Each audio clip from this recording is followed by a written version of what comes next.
SMS yozganingizda eng kamida yarim soatdan keyin javob beradigan, munosabatlarda tanishuvda boshida o'zini eng ideal ko'rsatib, sizni sevib qolishga majbur qiladigan, bir oy o'tgandan keyin, sevib qolganingizdan keyin yo'qolib qoladigan, sizni ignor qiladigan odamlar eng samootsyenkasi past odamlar bo'ladi.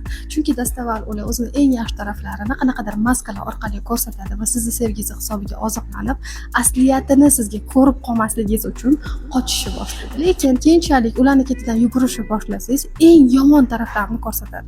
Sababi bunaqa odamlar, mana bunaqa qora, bunaqa sariq, bunaqa ko'k taraflarim bor. Agar buni ham qabul qila olsang, sen bilan tanish munosabatni davom ettiraman. Ya'ni men o'zgarmayman, xuddi mana shu rakursdaman. Agar meni qabul qilsang, biz birga ketamiz deydigan insonlar bo'ladi. Agar siz xuddi shunaqa odam bo'lsangiz yoki aynan shunaqa insonlarga uchrayotgan bo'lsangiz, demak egoizm haqida bilimlar o'rganish vaqti kelgan. Men sizni 3 kunlik bepul marafonimga taklif qilaman. Qatnashish uchun ushbu videoni menga jo'nating.